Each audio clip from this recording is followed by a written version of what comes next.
Vamos entonces ahora a revisar la parte de farmacología, ¿ya? Cardiovascular.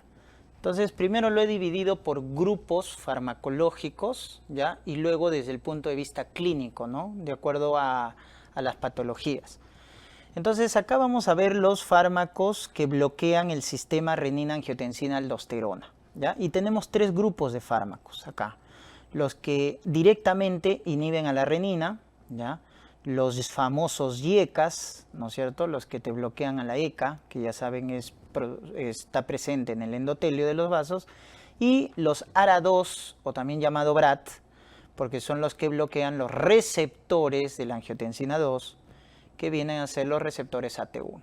Entonces miren, a tres niveles diferentes podemos bloquear lo que viene a ser el sistema renina, ¿no? Dentro de los inhibidores directos de la renina tenemos el famoso alisquiren, ¿ya? Ese es el fármaco que tienen que recordar, el alisquiren. De los YECAs, bueno, bien conocidos por ustedes, ¿no? Captopril, enalapril, lisinopril, ¿ya? De los ARA2 o BRAT, que son los que bloquean los receptores malos, los receptores AT1, tenemos valsartán, candesartán, losartán, ¿ya? Valsartán, candesartán, losartán son los famosos BRAT o ARA2, que son los que bloquean los receptores AT1 de la angiotensina 2. Muy bien, ya tenemos entonces o ya conocemos el mecanismo de acción. Entonces, en el caso del alisquiren, como te bloquea arriba directamente a la renina, entonces te das cuenta que el alisquiren va a producir disminución de angiotensina 1, disminución de angiotensina 2, porque bloquea desde arriba, ¿no? En el caso de los YECAs hay algo especial que quiero que recuerden.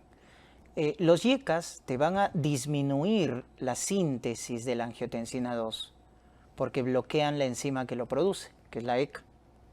Pero también una función de la ECA, miren por acá, es que metaboliza la bradicinina y lo convierte a péptidos inactivos. Recuerden que la bradicinina es un vasodilatador, trabaja con el óxido nítrico. Entonces, al bloquear también acá la ECA, entonces, ¿qué vamos a producir? Aumento de bradicinina. Entonces, ese es un efecto importante de los YECAs. Bajan la angiotensina 2, que es un potente vasoconstrictor, y aumentan bradicinina, que es un potente vasodilatador. Y los BRAT no tienen nada que ver con los de arriba. Los BRAT o ARA2 bloquean los receptores. Por lo tanto, acá no hay aumento de bradicinina, no hay aumento de otros metabolitos. Entonces acá la bradicinina, ojo, en el caso de los ARA2, está normal. ¿Ya? Está normal. Ya está. Eso es importante recordarlo para ver sus efectos adversos, como vamos a ver. Ya está. Entonces ya sabes el mecanismo de acción, ahora veamos las indicaciones, ¿ya? ¿En dónde utilizamos estos fármacos? Miren, estos fármacos son importantes en el paciente con falla cardíaca, ¿ya? Son los fármacos que bajan la poscarga, ¿ya? Son los fármacos que bajan mortalidad en el paciente con falla cardíaca. También se utilizan en los pacientes diabéticos para la nefropatía diabética. Recuerden que son fármacos antiproteinúricos, entonces en microalbuminuria, proteinuria también son de elección. Son antihipertensivos, justamente el paciente hipertenso diabético, el paciente hipertenso con falla cardíaca, hay que darle YECA por esas indicaciones que hemos mencionado. También si el paciente tiene hipertrofia del ventrículo izquierdo, porque los YECAs y los ARA2, recuerden que además de ser antiproteinúricos, son antirremodeladores. ¿Te recuerdas que la angiotensina 2 producía fibrosis?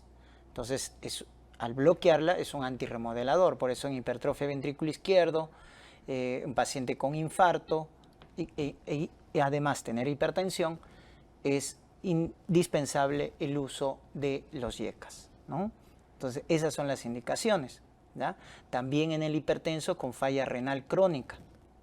Pero para que tú en un paciente renal crónico puedas utilizar los YECAs, debes tener dos condiciones.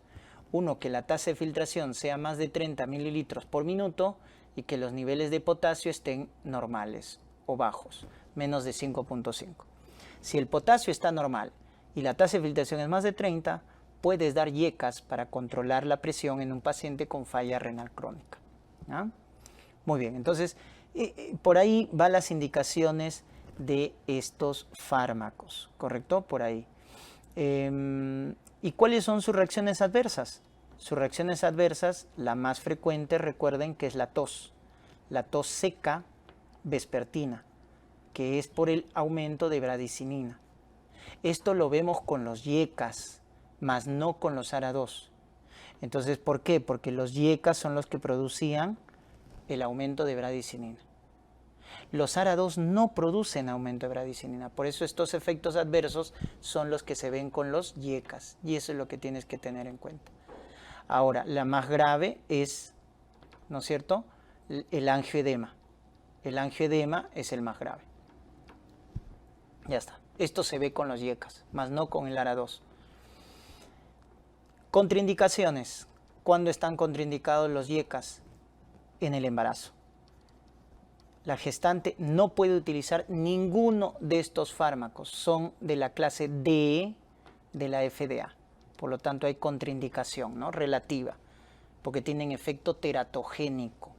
Entonces, no puedes utilizar YECA ni ARA2 en la gestante. Ni tampoco en la estenosis bilateral de la arteria renal. Ahí también está contraindicada. Estenosis bilateral de la arteria renal. También en la falla renal avanzada no puedes utilizar, o sea, cuando ya la tasa de filtración está muy baja, menos de 30, o los niveles de potasio están elevados, no puedes utilizar los YECAS, porque recuerda que los YECAS, los ARA2, elevan los niveles de potasio, igual que la espironolactona, que es un ahorrador de potasio. Entonces, mucho cuidado con esos fármacos que elevan los niveles de potasio, porque pueden agravar una falla renal. Tienes luego los beta bloqueadores. Recordar los receptores adrenérgicos para entender esto, ¿no? Recuerden que los alfa 1 están en los vasos y hacen vasoconstricción. Miren, vasoconstricción. Los beta 2, por el contrario, hacen vasodilatación. Los beta 2, vasodilatación. El beta 1 está en el corazón, aumentando la fuerza de contracción, aumentando la frecuencia cardíaca, porque recuerden que el tono simpático es excitador, y también están en el riñón, aumentando la renina. Ojo, al estimular los receptores beta 1 en el riñón, aumentamos la secreción de renina. Y el alfa 2 es a nivel presináptico. Inhibe la liberación de norepinefrina. Por lo tanto, tiene un efecto regulador. Entonces, el mecanismo de acción lo dice su nombre. El mecanismo es que bloquean a estos receptores. En algunos casos, de manera selectiva, bloquean solo a los receptores beta 1. Por eso se llaman beta 1, beta selectivos, ¿no? Beta block selectivos, porque solo bloquean al beta 1. Entonces, ahí la mnemotecnia es MAVE, ¿ya? Acuérdense, MAVE. Metoprolol, atenolol, bisoprolol y esmolol son los beta block selectivos. Pero también tienes los no selectivos, los que te bloquean al beta 1 y al beta 2. Y el beta 1 y el beta 2, los no selectivos, el más representativo es propranolol, timolol, nadolol, pindolol. Esos son los beta block no selectivos, ¿ya? Propranolol, timolol, nadolol, pindolol. Pero también tienes los mixtos, los que te pueden hacer bloqueo beta y también bloqueo alfa, ¿correcto? Esos son los mixtos, ¿no? O de última generación, donde está el abetalol, donde está el carvedilol, ya son beta block mixtos, ¿correcto? Beta block mixtos. Muy bien, porque te hacen bloqueo alfa y bloqueo beta, ¿no? Ya está. Indicaciones. ¿Dónde están indicados, no es cierto, los beta bloqueadores? A ver, las indicaciones de los beta bloqueadores, mucho cuidado, es que son los antianginosos de primera línea, ¿no es cierto? Entonces lo indicamos en angina de pecho, porque son de primera línea, ¿ya? En angina estable, en angina de pecho. Son los antianginosos de primera línea, en el cuadro crónico, en la angina estable. ¿Qué más? También lo utilizamos en pacientes con falla cardíaca, porque también reducen la mortalidad al igual que los IECAS en falla cardíaca. Pero solo se utilizan algunos, no todos. El mejor es carvedilol. Luego está metoprolol, bisoprolol y el último aprobado es nebivolol. Por eso hay una mnemotecnia que es Comenbistec. Ya Comenbistec, carvedilol, M de metoprolol, luego bisoprolol y nebivolol. ¿Ya? Pues la mnemotecnia Comenbistec. Carvedilol, metoprolol, bisoprolol y nebivolol. ¿Ya? Son los 4 beta block aprobados en ICC. También son antiarrítmicos. Entonces, son de la clase 4, de la clase 2 de la clasificación de Banney-Williams. Y sobre todo se utiliza para arritmias supraventriculares, tipo fibrilación auricular, para controlar su frecuencia cardíaca. Controlan la frecuencia cardíaca en los pacientes con FA. También se utilizan en lo que viene a ser hipertensión arterial. Estamos en pacientes con hipertensión arterial que tienen migraña, que tienen hipertiroidismo. Recuerden que en hipertiroideo el beta block baja el tono simpático. En paciente micomigraña con hipertiroidismo, paciente que tiene temblor esencial, recuerden que el tratamiento del temblor esencial también es con beta block. Ya está, ahí utilizamos, ¿no? Se utiliza también para la prevención de la hemorragia varicosa. ¿Ya? Ahí, por ejemplo, utilizamos, ¿no?, los no selectivos, ¿ya? Propranolol, nadolol, carvedilol, en la prevención de hemorragia varicosa, porque los beta block reducen el flujo a nivel de la vena porta, ¿no? También lo utilizamos en la preeclampsia, en los estados hipertensivos del embarazo, ¿ya? Ahí utilizamos, por ejemplo, la betalol, ¿no? La betalol utilizamos en la preeclampsia, ¿ya? También podemos ver el uso de los beta block en el caso de glaucoma crónico. Utilizamos timolol. Recuerden que el timolol bloquea la producción de humor acuoso, con lo cual reduce la presión intraocular. Entonces, en el glaucoma crónico utilizamos timolol, ¿ya? Muy bien. Entonces tienen, ¿no?, esas indicaciones. También, por ejemplo, podemos mencionar acá, ¿no?, en caso de la disección de aorta también, cuando hay esta emergencia hipertensiva, utilizamos la betalol o esmolol por vía endovenosa, ¿ya?, en disección de aorta para controlar la presión en una emergencia hipertensiva. Ya está. Miren, sus reacciones adversas, la más conocida, ¿no?, el famoso broncoespasmo, pues, broncoespasmo. ¿Y quién lo hace eso? Los no selectivos, porque el beta 2 también hace esto, ¿no? Hace broncodilatación. Entonces, al bloquear el beta 2, estás bloqueando la broncodilatación. Por eso su reacción adversa es el broncoespasmo. Y por eso cuando está contraindicado, cuando hay asma, cuando hay EPOC, en el caso de los no selectivos, está contraindicado. O cuando hay bloqueo auriculoventricular, ¿no? Cuando hay bloqueo auriculoventricular, también están contraindicados los beta bloqueadores. Luego tenemos los bloqueadores de canales de calcio. Los famosos calcio antagonistas, ¿no? Bloquean los canales tipo L de calcio. Canales tipo L, los lentos que están en los vasos. Y se clasifican en dos tipos, los dihidro y los no dihidro. Miren que los dihidros tienen más efecto en los vasos, produciendo vasodilatación. Ahí está la vasodilatación y bajando la resistencia. En cambio, los no dihidro tienen efecto más a nivel cardíaco. Por eso los no dihidros se utilizan más como antiarrítmicos. ¿Dónde está verapamilo, diltiazem? Verapamilo el más potente. En cambio de los no dihidro tenemos los pinos, ¿no? Nifedipino de acción corta, amlodipino que tiene acción larga, etcétera, ¿no? Miren el nisoldipino, que tiene hasta por 1000 veces el efecto a nivel de la vasculatura periférica. Entonces, los dihidro tienen efecto periférico y los no dihidro, verapamilodiltacin, tienen efecto central a nivel cardíaco. Al bloquear los canales L, ahí está, miren, estamos bloqueando los canales L, entonces bloqueamos la entrada de calcio en el músculo liso y por lo tanto bloqueamos la contracción del músculo liso, ¿no? Porque acá, miren, vamos a recordar ya de la contracción del músculo liso en los vasos.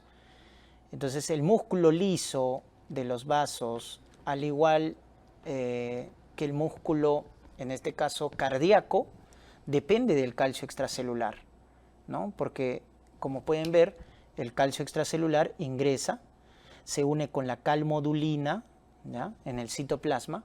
A diferencia del corazón, en el músculo cardíaco el calcio se unía a la troponina C.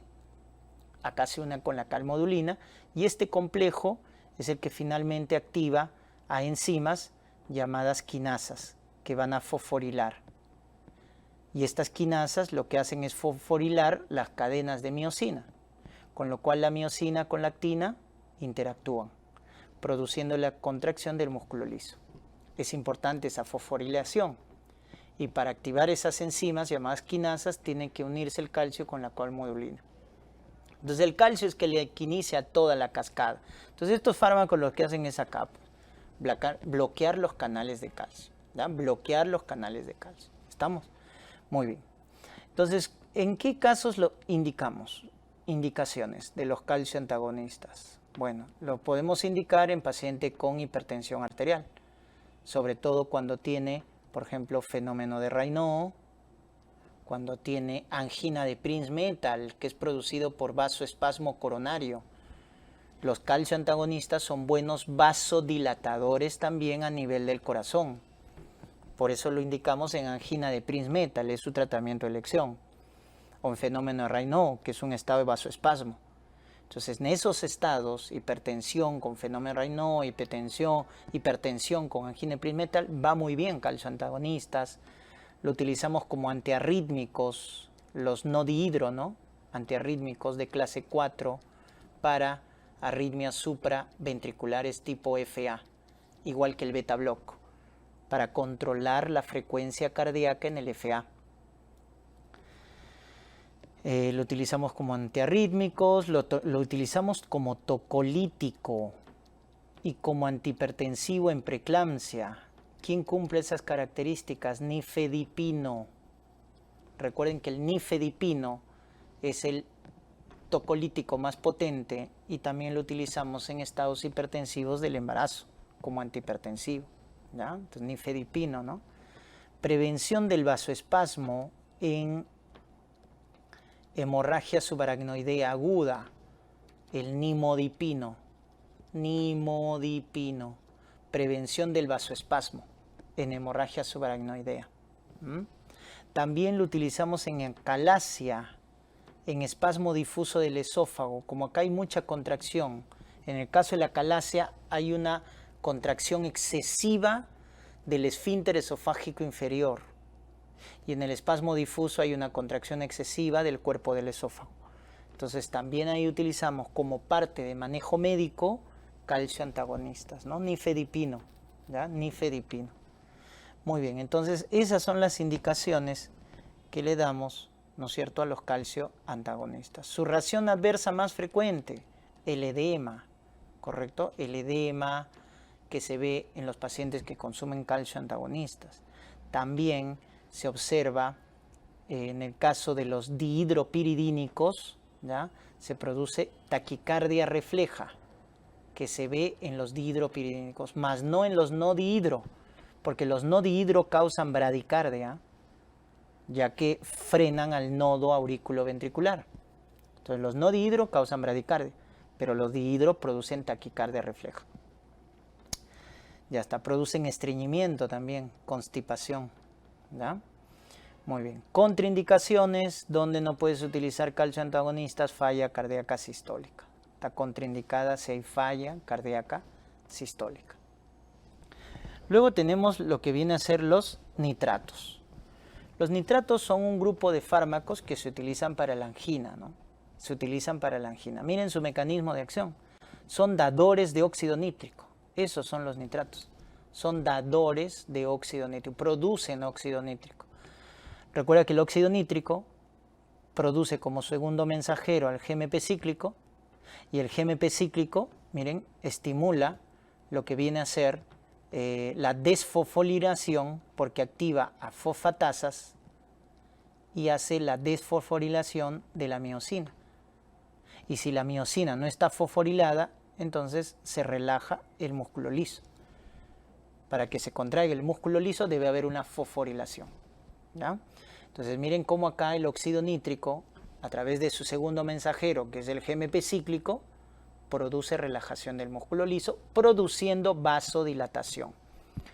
Entonces eso es su efecto, vasodilatación, pero ojo, principalmente de las venas, más que de las arterias. Ojo, es un venodilatador los nitratos, ¿no? A diferencia de los calcios antagonistas que causan vasodilatación, pero principalmente de las arterias. Acá es principalmente de las venas, ¿ya? Entonces, ¿en dónde lo utilizamos? Las indicaciones de los nitratos básicamente están en la angina. Son los antianginosos, pero solo sintomáticos, ¿no? Por ejemplo, en la angina estable se utiliza el dinitrato de isosorbide, ¿ya? Dinitrato de isosorbide, que puede ser por vía oral, puede ser en parches, ¿ya? Y hay que siempre espaciar la dosis del dinitrato de isosorbide, el mononitrato de isosorbide, porque tienen un efecto llamado taquifilaxia, ¿no? O sea que cada vez necesita más dosis el paciente para tener el mismo efecto. Por eso que debemos espaciar las dosis de los nitratos cuando se dan en forma crónica. Pero también en el cuadro agudo, en el Zika, ¿no? Se utiliza nitroglicerina, ¿ya? Por vía sublingual, y si no responde, por vía endovenosa. Entonces, para los cuadros agudos, nitroglicerina. También para el edema agudo de pulmón, ¿ya? Para ese edema agudo de pulmón hipertensivo, ¿no? Cuya presión sistólica está más de 110, ese se llama edema agudo hipertensivo. Utilizamos también nitroglicerina, ¿ya? Va muy bien con nitroglicerina el edema agudo hipertensivo, ¿ya? Muy bien. También se puede utilizar como los beta-block en la prevención de la hemorragia varicosa. En las hemorragias varicosas, para prevenir, puede utilizar beta-block, puede utilizar nitratos. Su reacción adversa más conocida, la cefalea, pues, ¿no? La cefalea también puede dar hipotensión, ¿no? Y obviamente eso puede inducir incluso en adultos mayores coma, sobre todo cuando interacciona, acuérdense eso, esta interacción es importante de los nitratos con los inhibidores de la fosfodiesterasa, porque pueden inducir al paciente a una hipotensión severa y pueden inducir coma. ¿Y quiénes son los inhibidores de la fosfodiesterasa? El sildenafilo, el famoso sildenafilo, que produce también vasodilatación, pero que principalmente se utiliza para la disfunción eréctil, ¿no? El famoso Viagra. El Viagra contiene como principio activo al sildenafilo. ¿Y cuál es su mecanismo de acción? El mecanismo de acción del sildenafilo es esto, inhibidor de la fosfodiesterasa. Miren que la fosfodiesterasa metaboliza el GMP cíclico. Entonces, si tú bloqueas a la fosfodiesterasa con el sildenafilo, aumentas el GMP cíclico.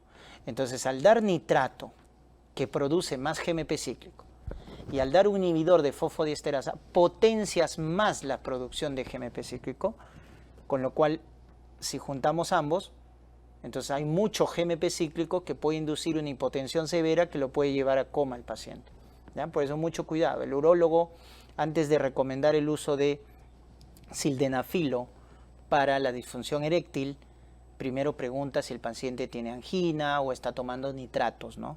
Porque esta interacción, obviamente, hay que tener cuidado, ¿ya? Porque está contraindicada. No podemos juntar esos dos fármacos.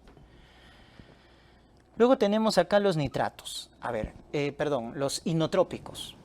En el caso de los inotrópicos, los fármacos cardiotónicos más conocidos son los digitálicos, ¿no? Ahí está como máximo representante la digoxina, ¿ya? Cuyo mecanismo de acción es bloquear, miren, hace bloqueo de la bomba de sodio y potasio.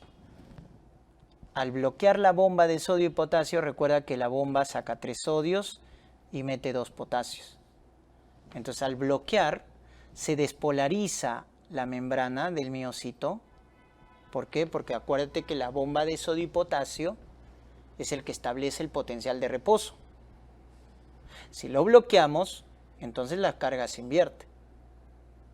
Eso hace que se abra canales de calcio que se intercambian con sodio. Entonces, de esa manera el calcio entra. Y un calcio elevado en el citoplasma del miocito aumenta la contractibilidad. De ahí su efecto inotrópico. Entonces, cuando te pregunten por qué se produce el efecto inotrópico positivo de la digoxina, es por el bloqueo de la bomba de sodio y potasio, que hace que se estimule el intercambiador sodio-calcio. Y de esa manera el calcio entra y eso genera el ionotropismo positivo. Pero es cronotropismo negativo, porque estimula al vago. Ojo, estimula al vago. La digoxina aumenta el estímulo vagal. Entonces va a bajar la frecuencia cardíaca. Entonces miren el efecto de la digoxina. Mientras que el beta-block, mientras que el calcio antagonista es cronotrópico, ionotrópico negativo, son cardioinhibidores, la digoxina es ionotrópico positivo, cronotrópico negativo. Miren esa diferencia. Hay que tener en cuenta que la digoxina tiene eliminación renal, entonces mucho cuidado con su intoxicación, ¿ya? Es frecuente que les pregunten de la intoxicación por digoxina, porque su índice terapéutico es muy estrecho. Cuando un fármaco tiene un índice terapéutico muy estrecho, su intoxicación es frecuente, ¿no? Y se define cuando la concentración es más de 2 nanogramos por mililitro a nivel sérico. ¿Qué factores favorecen la intoxicación por digoxina? Factores como lo que les había comentado, la insuficiencia renal, ¿ya? La hipocalemia, o la hipercalcemia o la acidosis, aumento de hidrogeniones, ¿ya?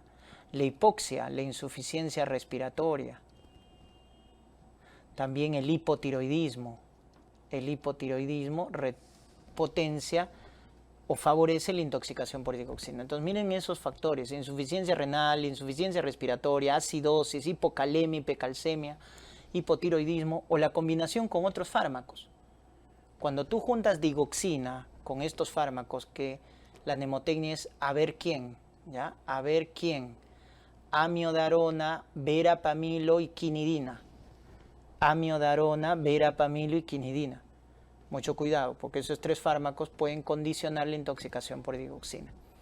Y cuando se produce esa intoxicación, el paciente empieza a hacer síntomas gastrointestinales, ¿ya? Tiene anorexia, tiene náuseas, tiene vómitos, puede ver de color amarillo todo, eso se llama xantopsias, puede hacer alucinaciones, cuadro de psicosis también, y produce arritmias, ¿ya? ¿Cuál es la arritmia más frecuente en la intoxicación? Las extrasístoles ventriculares, en grupo de 2, que se llama bigeminismo. Por eso habrás escuchado el pulso bigeminado. ¿Dónde lo encontramos? En la intoxicación por digoxina. Pulso bigeminado, ¿ya? Extrasístoles ventriculares. Es la arritmia más frecuente producida en la intoxicación. Pero la arritmia más específica producida en la intoxicación por digoxina es la taquicardia auricular con bloqueo aurículo-ventricular. Taquicardia con bloqueo es la arritmia más específica de la intoxicación por digoxina. Ya está, entonces hay que tener en cuenta esos datos. En el electrocardiograma vamos a ver descenso del segmento ST, ¿ya? Eso le llaman la cubeta digitálica, un infradesnivel del segmento ST. ¿Dónde lo indicamos? La indicación de la digoxina es básicamente en un paciente con falla cardíaca que tiene arritmias supraventriculares, ¿no? La más frecuente, la FA.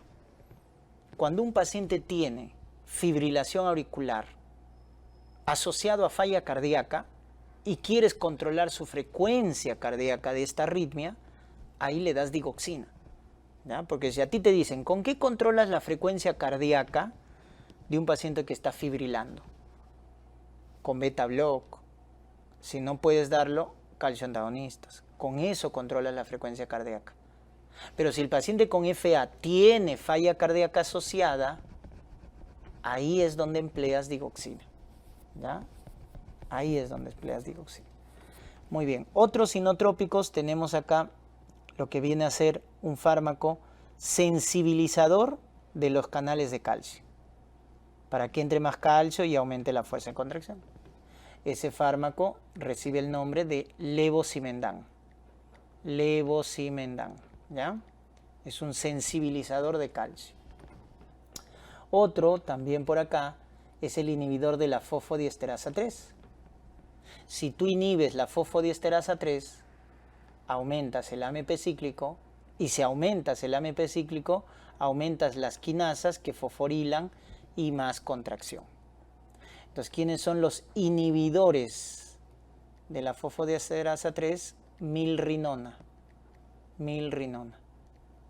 Entonces, estos fármacos se utilizan en cuadros de shock, en cuadros de falla cardíaca avanzada, ¿ya? Pero también hay que mencionar que aumentan mortalidad en esos pacientes y son proarrítmicos, inducen arritmias, ¿ya? Por eso se utilizan en casos avanzados, en casos refractarios al manejo convencional, ¿ya? De una falla cardíaca o de un paciente en shock. Y también tenemos acá el otro mecanismo que viene a ser estimular los receptores beta del corazón. Si yo estimulo directamente los receptores beta del corazón, los beta 1, vamos a tener un efecto inotrópico. Entonces ahí tenemos estos de acá, ¿no? Las catecolaminas. Por ejemplo, la dobutamina principalmente estimula los receptores beta 1 del corazón. Eso es un buen inotrópico. También por ahí estimula los beta 2 y en menor importancia los alfa 1. ¿Se dan cuenta? Pero principalmente el beta 1 del corazón. Pues eso es un buen inotrópico. La dopamina, dependiendo de la dosis, ¿no? Cuando son dosis bajas de dopamina, se estimula el beta 1 del corazón. Cuando son dosis altas, estimula el alfa 1 de los vasos, ¿ya? Acuérdate que acá el beta 1 está en el corazón, el alfa 1 está en los vasos haciendo vasoconstricción, el beta 2 es vasodilatación. Entonces miren la diferencia en la selectividad de los receptores, ¿no? Ya está. La epinefrina estimula principalmente los receptores beta 1 y menos los alfa. La norepinefrina es al revés, más el alfa 1 que los beta 1. La epinefrina también puede estimular al beta 2, porque hemos dicho, tiene más selectividad por los receptores beta, la epinefrina. Por eso lo utilizas en el paro cardíaco, en la anafilaxia, es el tratamiento de elección. En asma también se utilizaba epinefrina. En cambio, la norepinefrina, al ser más selectivo por receptores alfa 1, es el vasopresor de elección en shock séptico. En shock cardiogénico también de primera línea utilizamos norepinefrina, pero acuérdate sobre todo del shock séptico. Acuérdate que en el shock séptico hay vasodilatación, por eso el vasopresor de elección es la norepinefrina, shock séptico. Y la fenilefrina tiene solo selectividad por alfa 1 y no tiene su efecto en los receptores beta, por lo tanto es más específico, ¿no? La fenilefrina solo te estimula los alfa. En cambio la epinefrina, la dopamina, la dobutamina te estimulan alfa beta, pero con diferente selectividad, como estás viendo. Muy bien, ya está. Y ahora vamos a ver ya por entidades clínicas. También podemos enfocar el estudio de farmacología, ¿ya? Entonces, tenemos los antihipertensivos, el grupo de los antihipertensivos, ¿ya? Entonces vamos a clasificarlo por el punto de acción, ¿correcto? Por el punto de acción. Entonces, por ejemplo, tenemos los vasodilatadores, o sea, los que actúan acá, ¿no es cierto? Haciendo vasodilatación. Entonces, ¿quiénes hacen vasodilatación y por lo tanto bajan la resistencia vascular periférica? Y con ello bajan la presión, porque ya hemos dicho, presión arterial es igual a gasto por resistencia vascular. Ahora, gasto es volumen por frecuencia cardíaca. Entonces, si tú bajas la resistencia, o bajas la frecuencia, o bajas la volemia, bajas la presión arterial. Entonces, los que hacen vasodilatación, lo que están haciendo es bajar la resistencia, y con ello bajan la presión. Entonces, por ejemplo, ahí, ¿quiénes están? Están los IECAS, ¿no? O sus hermanas, los ARA2, que ya saben la diferencia, ¿no? Los IECAS trabajan un nivel más superior, bloqueando a la ECA. Y los ARA2 bloquean los receptores. Entonces los IECAS bloquean la síntesis de angiotensina 2 y los ARA2 bloquean los receptores AT1 de la angiotensina 2. ¿Ya? Son potentes vasodilatadores mixtos, ¿ah? Tanto arterial como venoso, pero principalmente arterial, ¿no? Más que venoso. Son principalmente vasodilatadores arteriales. ¿Ya? Muy bien. Otro grupo de antihipertensivos que también son vasodilatadores son los calcioantagonistas, definitivamente. Los calcioantagonistas, al bloquear los calcios tipo L, generan vasodilatación, como hemos visto, ¿ya? También están acá otros vasodilatadores directos como la hidralacina, ¿ya? La hidralacina también es un vasodilatador que lo utilizamos en crisis hipertensivas. Los derivados de nitratos, el nitroprusiato, que es el antihipertensivo más potente, ¿no? También es un vasodilatador mixto, miren, porque la hidralacina es principalmente arterial, el calcio antagonista también, pero el nitroprusiato, al igual que los IECAS, son vasodilatadores mixtos, tanto arterial como venoso, pero es más potente el nitroprusiato, es más potente. Por eso se considera el antihipertensivo más potente. Entonces, esos son los vasodilatadores, ¿no? Como antihipertensivos. Vamos con otro grupo de antihipertensivos, ¿no? Los que trabajan, por ejemplo, a nivel central, a nivel del sistema nervioso central, ¿no? Están los agonistas alfa 2. Agonistas, ojo, muchas veces se equivocan acá. Está la clonidina, está metildopa. Metildopa, clonidina son antihipertensivos cuyo mecanismo de acción es estimular los alfa 2. ¿Y te acuerdas qué hacía el alfa 2? Regulaba, porque el alfa 2 te inhibía la liberación de norepinefrina. Inhibía la liberación de norepinefrina. Entonces es un regulador de la liberación de norepinefrina, ¿ya? Luego tienes acá los que trabajan a nivel cardíaco, que son los beta bloqueadores, ¿ya? Entonces los beta bloquean los receptores beta 1, con lo cual bajan la frecuencia cardíaca. Entonces al bajar la frecuencia cardíaca, la fuerza de contracción, es que es de esa manera como bajan la presión, ¿ya? Y luego tienes los diuréticos. En el caso de los diuréticos, ¿no es cierto? Acá tienes los diuréticos que trabajan a nivel del riñón. ¿Qué es lo que hacen? Bajan la volemia y con eso bajan la presión arterial. Pero ojo, los diuréticos a largo plazo bajan la resistencia vascular. Y ese es su principal mecanismo para bajar la presión. O sea, su efecto a corto plazo para bajar la presión es bajar la volemia por su efecto diurético. Pero su principal efecto para bajar la presión a largo plazo, que es lo que quieres, es interferir con la entrada de calcio en los vasos, con lo cual bajan la resistencia. Eso es muy importante. Eso es saber farmacología.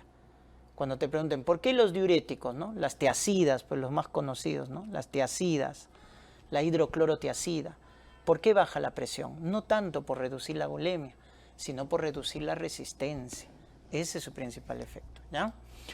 Muy bien, entonces esos antihipertensivos son los que se utilizan, ¿ya? Y podemos precisar, pues, que los YECAS, por ejemplo, lo utilizamos en la hipertensión cuando el paciente tiene diabetes, cuando el paciente tiene falla cardíaca, cuando tiene proteinuria, cuando tiene microalbuminuria, cuando tiene hipertrofia ventrículo izquierdo, ¿no es cierto? Cuando tiene enfermedad renal, les mencioné, pero la tasa de filtración debe estar más de 30 o los niveles de potasio normales. Si es así, puedes dar YECA o ARA2 en paciente que tiene falla renal, ¿no? Ya está. Contraindicado en gestantes, contraindicado en estenosis bilateral de la arteria renal. Los calcioantagonistas son de elección en el paciente hipertenso que tiene fenómeno de Raynaud, que tiene angina de Prinzmetal, en paciente con fibrilación auricular para controlar su frecuencia cardíaca, ¿no es cierto? Y también en la falla renal crónica, cuando ya no puedas utilizar YECAS. ¿Qué pasa si tu paciente con falla renal crónica, su tasa de filtración está menos de 30 o sus niveles de potasio están elevados, más de 5.5? Entonces ya no puedes utilizar YECA para controlar la presión en ese paciente. Entonces ahí es donde das calcio antagonistas, en el paciente con falla renal avanzada. La hidralazina se utiliza en casos de emergencias hipertensivas y puedes utilizarla sin problema en el embarazo, ¿no? Puedes utilizarla sin problema en el embarazo, ¿ya? Mucho cuidado con una reacción adversa que es el lupus-like, ¿no? Hidralazina puede inducir lupus inducido por fármacos. El nitroprusiato también lo utilizamos en emergencia y hemos dicho que es el más potente de los antihipertensivos, ¿ya? Más potente de los antihipertensivos. Contraindicado en el embarazo, produce anemia megaloblástica porque altera la absorción de vitamina B12, ¿ya? Altera la absorción de vitamina B12. Muy bien, metildopa lo utilizamos en el embarazo, en preeclampsia, ¿ya? Mucho cuidado con su reacción adversa que produce hepatitis, produce necrosis hepatocelular, ¿ya? Entonces produce hepatotoxicidad, metildopa. También produce hiperprolactinemia, ¿ya? Recuerden que estos fármacos pueden elevar la prolactina. El beta-block lo hemos dicho en paciente hipertenso que tiene migraña, paciente hipertenso que tiene hipertiroidismo para bajar el tono simpático, paciente hipertenso con temblor esencial, paciente hipertenso con fibrilación auricular, paciente hipertenso con angina, porque es el antianginoso de primera línea. Entonces, en ese contexto, los beta-block van muy bien. El problema es con su efecto adverso de los no selectivos, el broncoespasmo. Mucho cuidado en pacientes con EPOC, en pacientes con asma, ¿no?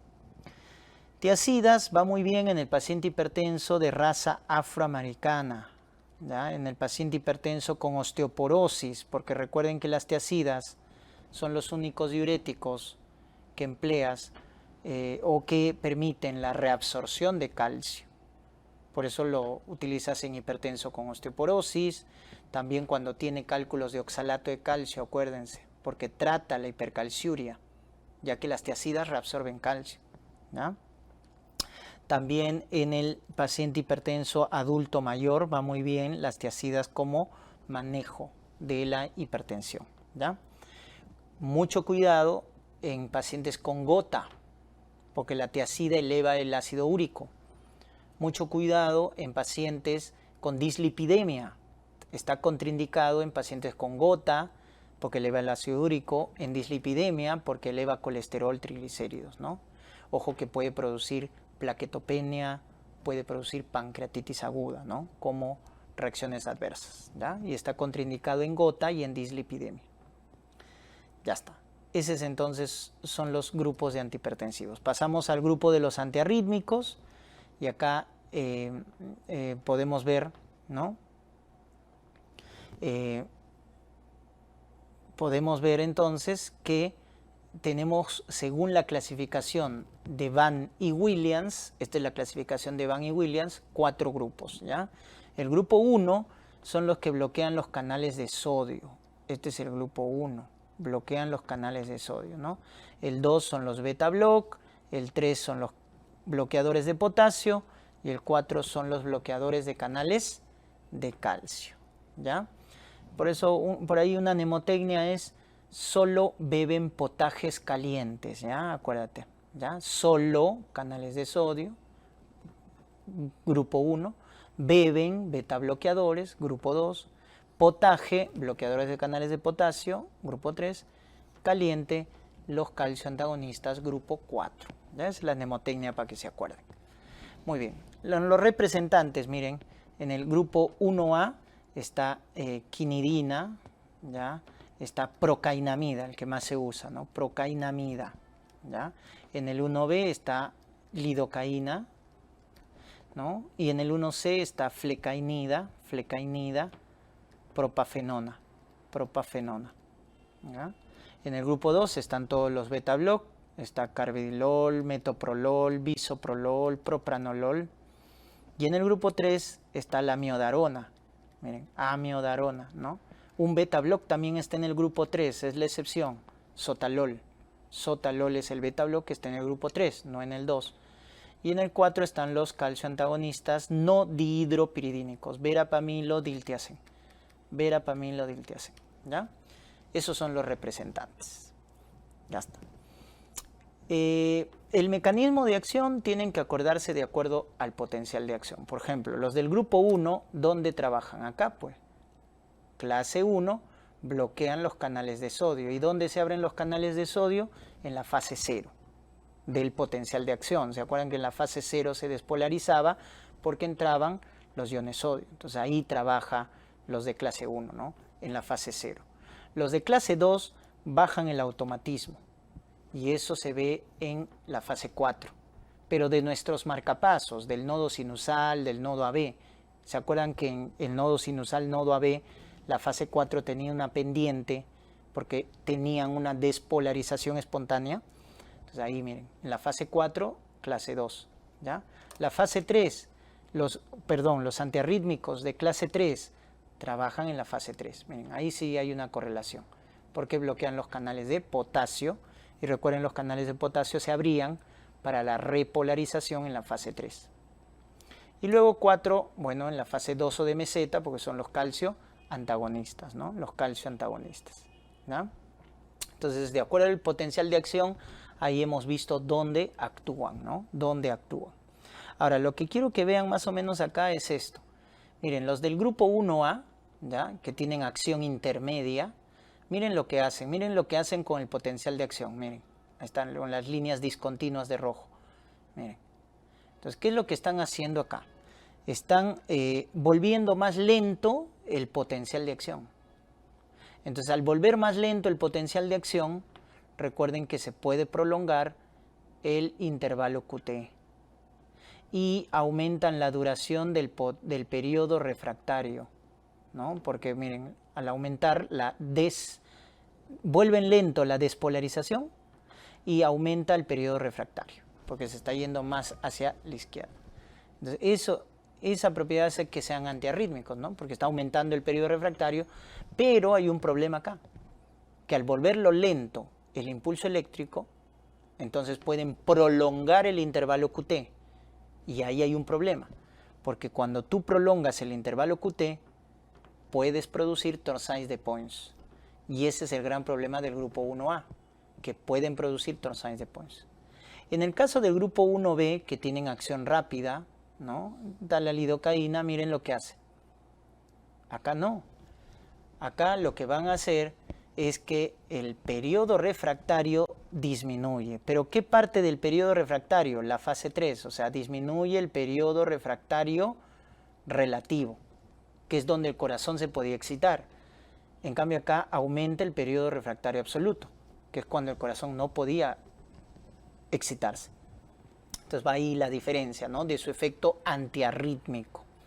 Entonces ese es el efecto que produce la lidocaína. Y en el caso de la flecainida y propafenona, miren que vuelven lento la despolarización, ¿no? Pero no alteran el periodo refractario. Miren, no alteran el periodo refractario, solo vuelven lento la despolarización, ¿ya? Vuelven lento la despolarización. Muy bien, entonces ahí está el efecto de los tipo 1, del grupo 1, que bloquean los canales de sodio. Los del grupo 1A se pueden dar para arritmias auriculares, pero sobre todo para arritmias ventriculares, ¿no? Sobre todo se utilizan para arritmias ventriculares, taquicardia ventricular, etcétera, ¿no? Por ejemplo, la procainamida va muy bien para arritmias ventriculares. La lidocaína típicamente para arritmias ventriculares. Y los del grupo 1C para arritmias supraventriculares, o sea, los de la aurícula. Recuerden que flecainida, propafenona, se emplea en el paciente con FA, para paciente con fibrilación, para controlar su ritmo. Ojo, ¿para qué sirven los del grupo 1C? Para controlar el ritmo en el paciente que está fibrilando. Ya está. Los beta block, al igual que los calcio antagonistas, se utilizan para arritmias auriculares, o sea, para arritmias supraventriculares. Sobre todo paciente con FA, pero para controlar la frecuencia cardíaca, control de la frecuencia cardíaca. Muy diferente al control del ritmo. Entonces, los del grupo 1C, flecainida, propafenona, controlan el ritmo en el paciente con FA. En cambio, el beta block y el calcio antagonista controlan la frecuencia cardíaca en el FA, que es diferente. Y el de primera línea es beta block, ¿correcto? O sea, cuando te digan quién controla la frecuencia en FA de primera línea, los beta block, ¿ya? Porque disminuyen el automatismo. Alternativa, los calcio antagonistas. Alternativa, ¿ya? Los calcio antagonistas. Muy bien, entonces ahí utilizamos los beta block, utilizamos los calcio antagonistas.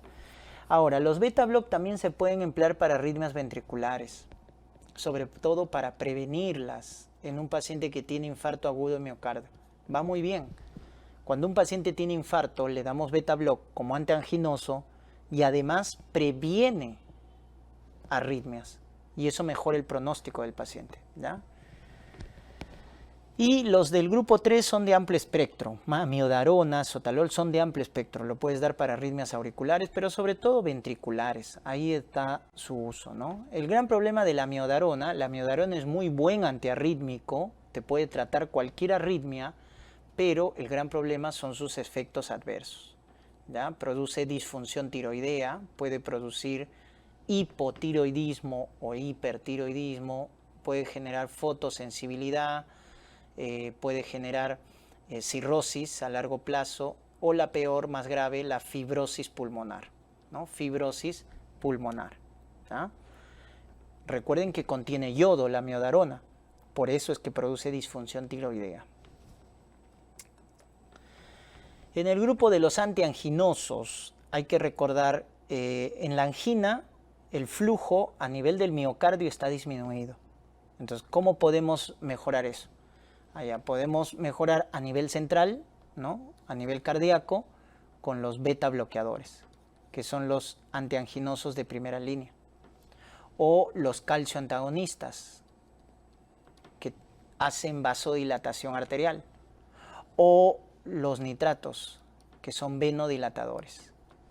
Esos son los tres antianginosos clásicos, ¿no? El beta block, ¿por qué es antianginoso? Porque al bajar la frecuencia cardíaca, prolonga la diástole, porque al volverse más lento el corazón, el ciclo dura más. ¿Y qué parte del ciclo cardíaco tiene mayor duración? La diástole. Y recuerden que en diástole el corazón se perfunde más. Pero además de eso le estás bajando lo que viene a ser el trabajo al corazón, porque le estás bajando la fuerza de contracción.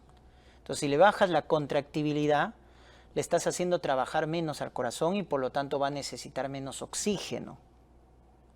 Entonces, esa es otra forma también de hacer un efecto antianginoso, ¿no? Por parte de los beta block. Entonces, el beta block le baja el trabajo al corazón, le aumenta la diástole para perfundirlo más. Ese es su efecto antianginoso. Y previene arritmias ventriculares en corazón infartado. Y ese es un efecto muy importante y por eso es el de primera línea como antianginoso, porque previene arritmias en corazón infartado. Por eso es el antianginoso de primera línea, que mejora pronóstico. El calcio antagonista, al ser vasodilatador arterial, baja la poscarga. Si te hace vasodilatación, baja la resistencia a la salida de la sangre. Entonces te baja la poscarga. Y te está bajando entonces el trabajo del corazón, porque el corazón, al tener los vasos dilatados, entonces va a expulsar la sangre con más facilidad. Tiene menos resistencia a la eyección. Entonces le estás bajando el trabajo al corazón. Y además recuérdate que los calcio antagonistas son buenos vasodilatadores coronarios. Por eso son de elección en la angina de Prinzmetal. Entonces al hacer vasodilatación coronaria aumenta el flujo a nivel cardíaco.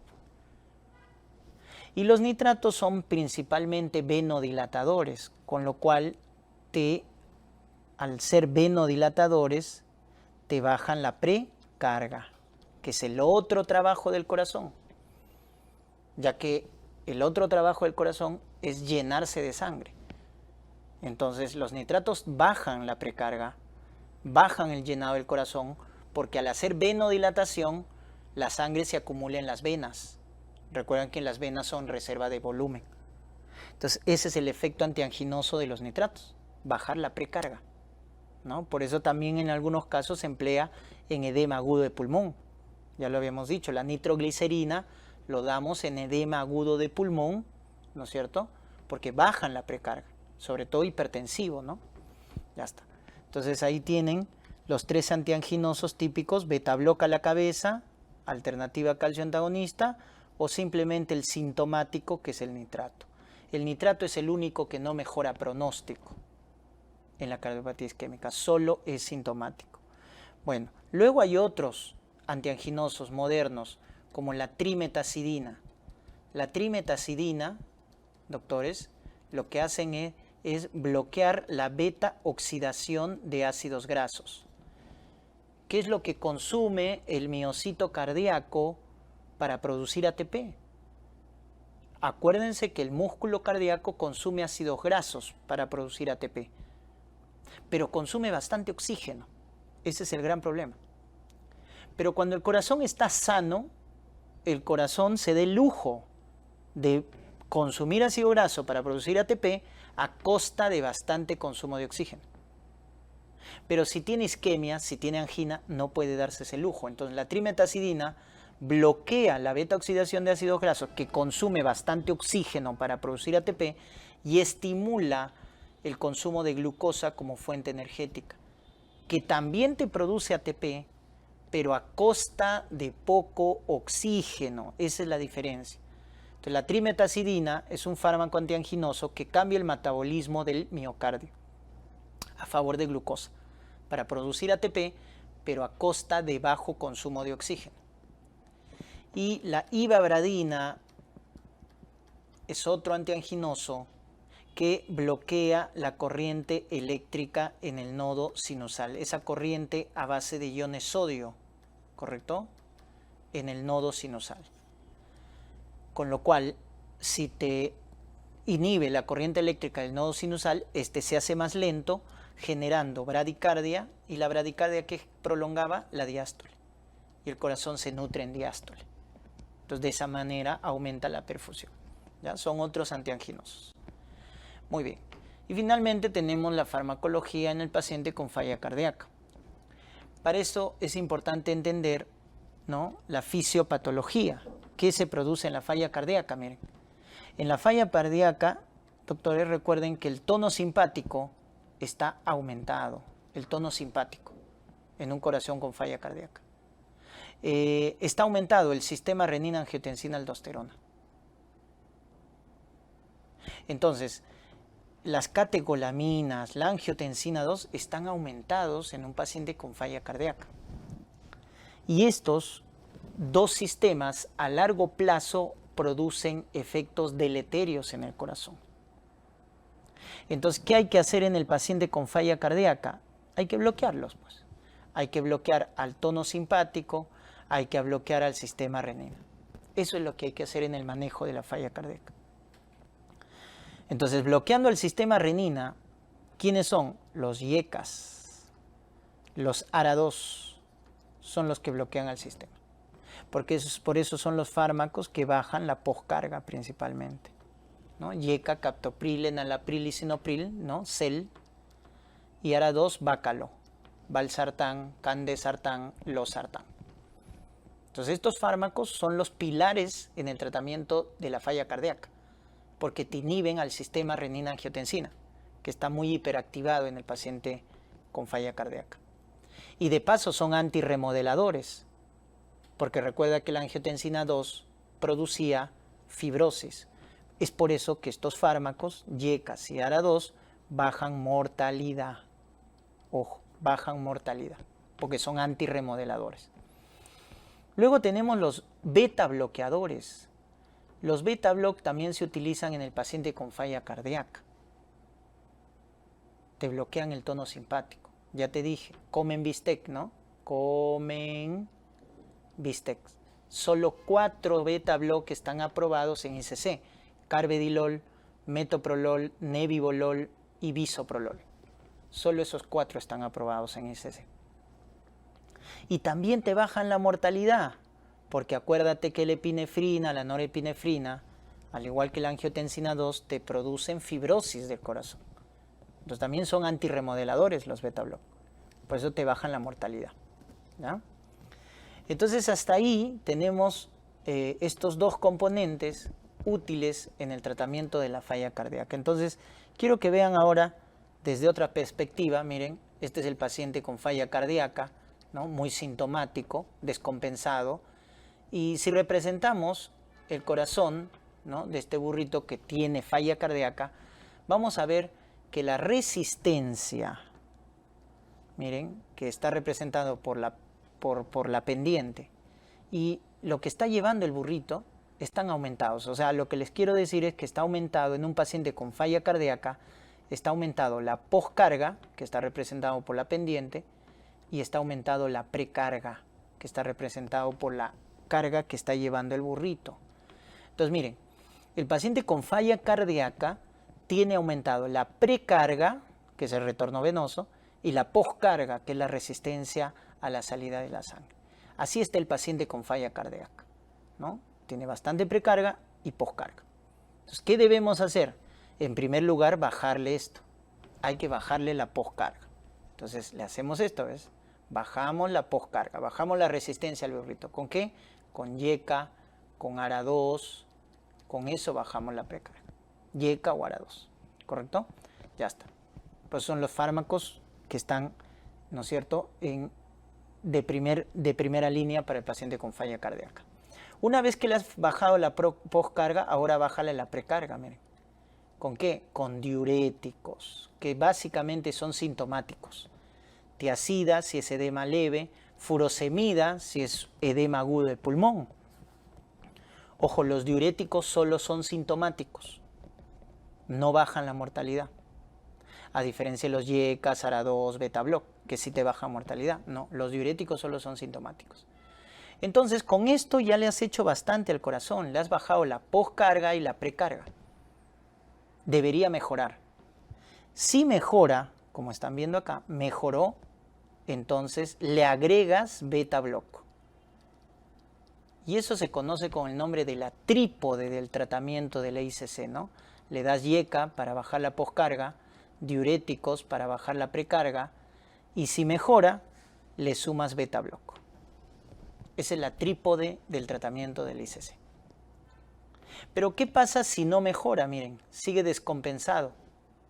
Entonces ahí ya no puedes dar beta block. Ojo, beta block lo das cuando el paciente está compensado, cuando se va a ir de alta. Ya lo compensaste, ahí le das beta block.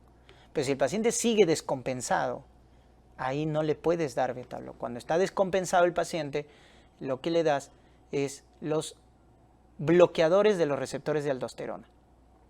¿Y quiénes son los bloqueadores de los receptores de aldosterona? Espironolactona, que también te baja la mortalidad, porque la aldosterona, al igual que la norepinefrina, al igual que la angiotensina, te produce fibrosis. Entonces, mucho cuidado, el espironolactona es antifibrótico en el paciente con falla cardíaca. Por eso la dosis es 25 miligramos por día. No es como en el cirrótico, para tener un efecto diurético, le damos 100 miligramos por día, ¿no? Acá es 25, que es dosis antifibrótica. Pero como produce ginecomastia, muchos usan la eplerenona. La eplerenona también es un antagonista de los receptores de aldosterona, pero que no produce ginecomastia. Entonces miren, ahí está el tratamiento del paciente con falla cardíaca. Ya está. Y cuando el paciente con falla cardíaca tiene asociado fibrilación auricular, o sea, trastorno del ritmo, es ahí donde debes emplear un inotrópico positivo. Entonces es como esto, ¿no? Mira, le has bajado al burrito la precarga, le has bajado la poscarga. Entonces ya le has bajado el factor mecánico hemodinámico al paciente, al burrito. Pero sin embargo no quiere trabajar, no ha aumentado su función citológica. Entonces ahí le das un latigazo, ¿no? O sea, un inotrópico positivo, aumentar la contractibilidad, y ahí es darle digoxina, ¿no? Porque ya acá el factor mecánico no es el problema, sino el factor eléctrico. Eso es lo que le está descompensando. Cuando veas un paciente con falla cardíaca descompensado, que no mejora con yeca, diuréticos, es porque tal vez tiene una arritmia de fondo. O sea, su problema ya no es mecánico, hemodinámico, sino su problema es eléctrico. Entonces, si diagnosticas o encuentras un paciente con falla cardíaca descompensada y que tiene fibrilación auricular, tienes que darle digoxina para controlar su frecuencia cardíaca, porque ese trastorno del ritmo es lo que le está descompensando. Ya está. De estos fármacos, quiero hacerte recordar que solo los YECA-SARA2, los beta-block y la espironolactona, que son los antagonistas de aldosterona, son los que bajan mortalidad. ¿Quiénes no bajan mortalidad? Diuréticos, digoxina. Diuréticos, digoxina, no bajan la mortalidad. ¿Hay algo mejor que los YECAs? Miren, los YECAs están en la punta del tratamiento del paciente con ICC. Entonces, ¿hay algo mejor que los YECAs? Sí. Son los inhibidores de la neprilicina, los famosos INRA, ¿ya? Así se llaman esos fármacos, INRA. Son inhibidores de la neprilicina y también inhibidores del receptor de angiotensina. Entonces, este es un fármaco compuesto que tiene dos principios activos, que es el sacubitril, que es el inhibidor de neprilicina, junto con valsartán.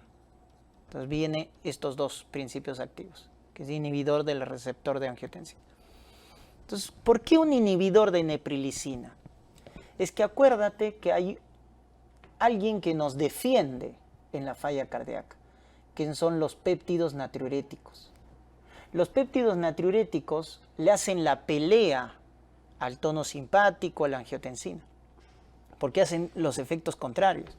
Recuerden que los péptidos natriuréticos son los cardioprotectores endógenos, porque evitan el remodelado, hacen vasodilatación, bajan el tono simpático, bajan la volemia.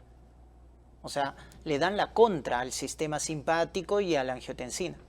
Entonces, en el paciente con falla cardíaca, los péptidos natriuréticos se comportan como los grandes defensores del corazón, ¿correcto? Entonces, sería bueno aumentar la vida media de los péptidos natriuréticos. ¿Cómo? Bloqueando a la enzima que los metaboliza.